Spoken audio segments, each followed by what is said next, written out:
I thought I had it all figured out. Years of sacrifice, long nights working 2 jobs, and finally, I had enough money to breathe a little easier. $400,000 saved in my safe. It wasn't just a number, it was a symbol of everything I had worked for. So, when I finally showed my mom, I felt a mix of pride and relief. I trusted her completely, and I wanted her to know how far I'd come. It was supposed to be a celebratory moment, a milestone we could share together, but something felt of the second I opened the safe. My mom's expression flickered for just a moment, like a shadow passing over her face. I didn't think much of it at the time. I was too caught up in my excitement, telling her how I'd invested and how this would change our lives. I never imagined that what seemed like a small, innocent gesture would soon unravel everything I thought I knew about loyalty and trust. The next morning, the safe was empty. All of it. Gone. No sign of my mom, no explanation. Just an overwhelming silence that screamed betrayal. I was left standing there, numb, as the reality of what had just happened started to sink in. My mom and I had always been close. She was my rock, the one person I could always count on, no matter what. Even though she had her quirks, like how she'd show up unannounced with homemade casseroles or the way she'd ramble on about old family stories that I'd heard 1,000 times, I never minded. We had a rhythm, a deep, unspoken understanding. There was no one else I trusted more, and I believed that our bond was unshakable. When I showed her the money, she seemed genuinely impressed. "You've done so well," she said, her voice thick with pride. Her eyes sparkled as she looked at the stacks of bills. "This is amazing, honey. I'm so proud of you." It felt good to hear her say that, to have her see the result of all my hard work. I hadn't grown up with much, and to see her eyes light up at the fruits of my labor filled me with warmth. She touched the edge of the safe lightly, almost as if she were tracing the outline of something delicate, something valuable. At first, I thought it was just her being sentimental, but now I wonder if she was marking it in some way. I didn't think much of it at the time. After all, it was my mom, my best friend. But in hindsight, that moment sticks with me, a quiet red flag I had been too blind to notice. She smiled, squeezed my hand, and left, soon after. I felt good about our little exchange, but deep down, a strange feeling lingered, one I couldn't quite shake off. The next day, everything felt normal. I went to work, handled my usual routine, and came home, feeling satisfied with how smoothly everything was going. But as soon as I stepped through the door, a strange sense of unease crept over me.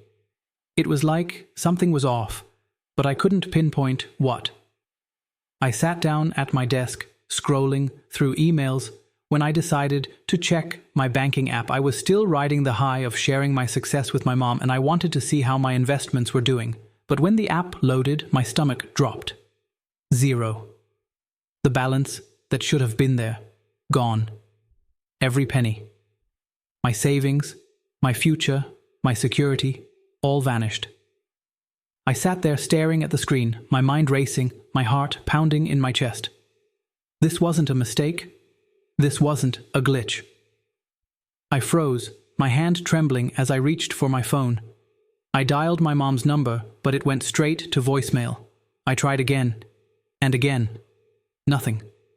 A cold wave of realization hit me like a slap. The safe, the money. She had seen it, and now it was gone.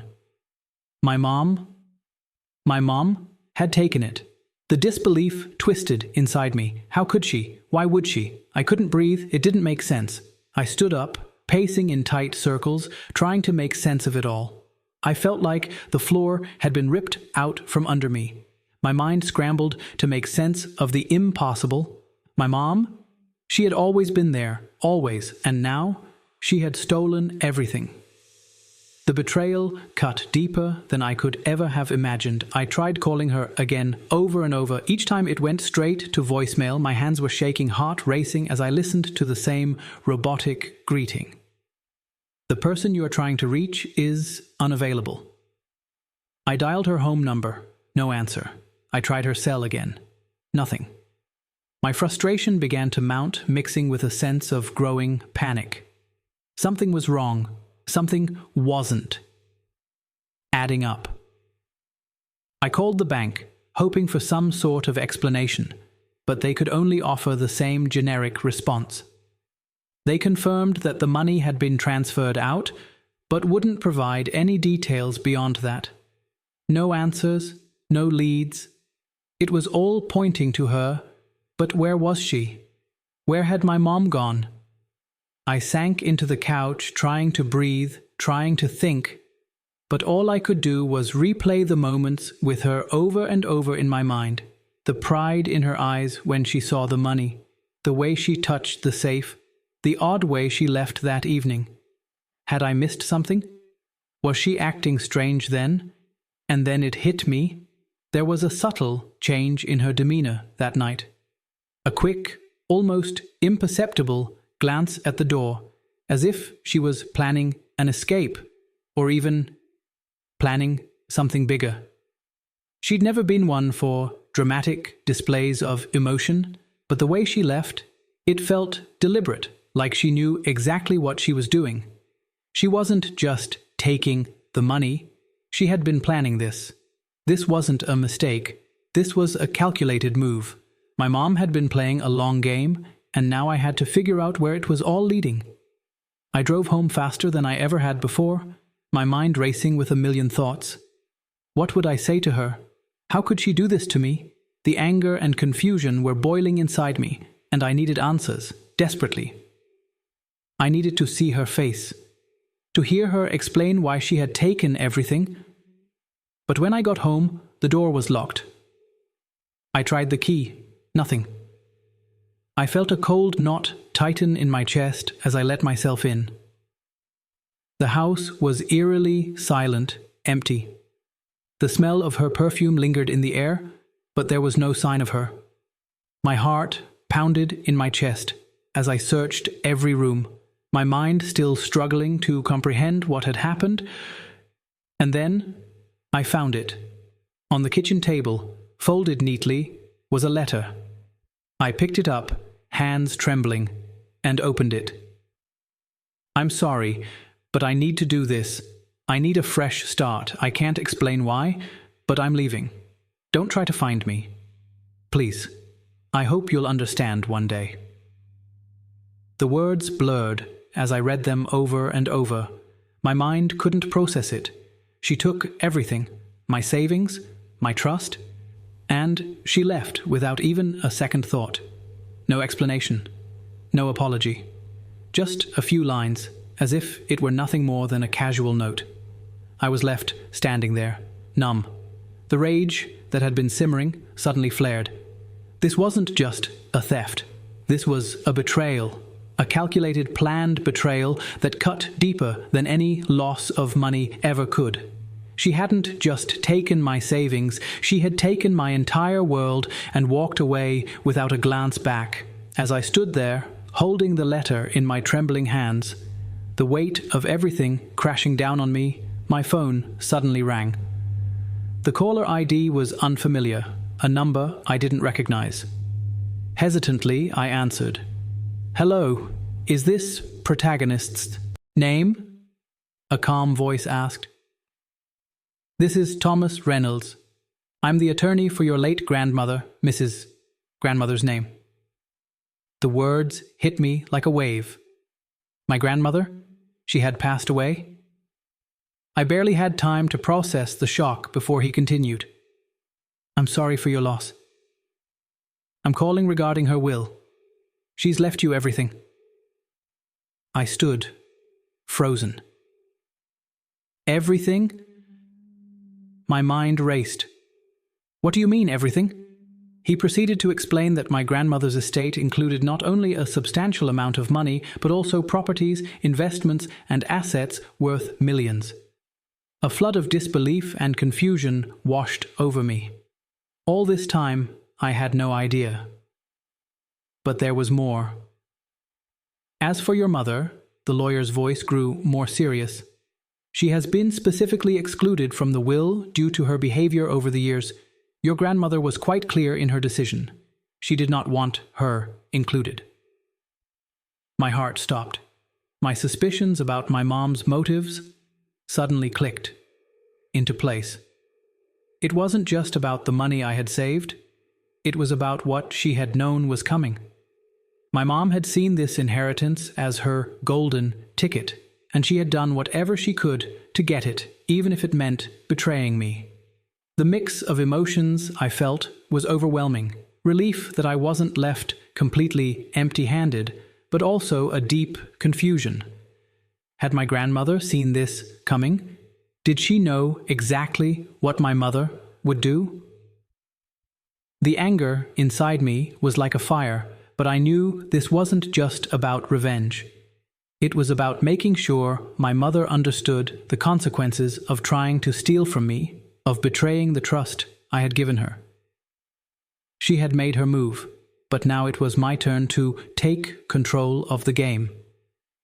I started plotting, letting my emotions settle so I could think clearly. I would make her believe she had won, believe she had gotten away with it. But in reality, I was going to use her greed against her. First, I called in some help. I had a couple of old friends who could assist me with a plan that would be both clever and devious. I started with the money. I took a portion of the inheritance and replaced it with fake bills that looked nearly identical. Then, I installed hidden cameras around my house, the places where my mom would feel most comfortable, where she'd think she was getting away with it all. The plan was simple. I would stage a scene where it appeared as though I had found a way to recover the stolen money. I'd invite her over, make her think the coast was clear. I knew she would come back, driven by her greed and belief that she could take the rest. She wouldn't resist. But when she tried to take the money, I'd be ready. The cameras would capture every moment. I would watch her fall right into my trap, and finally, I'd make sure she paid for what she'd done. The suspense built inside me, but I couldn't help the thrill. This wasn't just about revenge, it was about justice. Days passed. I waited, biding my time. I knew she would come back. She couldn't resist. She thought I had given up, that I was vulnerable. But I had set the stage for her downfall, and I knew she would walk right into it. My mother's greed would be her undoing. Finally, the day arrived. The knock at the door echoed through the silence of my home, and my heart raced with anticipation. It was her, just like I knew it would be. I opened the door, and there she stood, wearing that same familiar expression. A mix of guilt and arrogance. "I came by to talk," she said, her voice shaky but trying to sound casual. "I think we need to work something out." I stepped aside, letting her in. Her eyes immediately darted to the money, neatly arranged on the table, just as I had planned. The fake bills were tucked between stacks of what appeared to be my inheritance. Her gaze lingered a little too long on the money, and I saw her fingers twitch, ready to grab it. I had to suppress a smile. She thought she was getting away with it, but as she reached for the money, I spoke, my voice calm and steady. "You really thought I wouldn't notice, didn't you?" Her hand froze. The realization hit her just a moment too late. I watched as the color drained from her face. "This is the trap, Mom," I said, stepping forward. "The money you stole? It's fake, and everything you've done is on camera." Her shock was palpable. The moment of truth had arrived, and I saw her crumble under the weight of her own betrayal.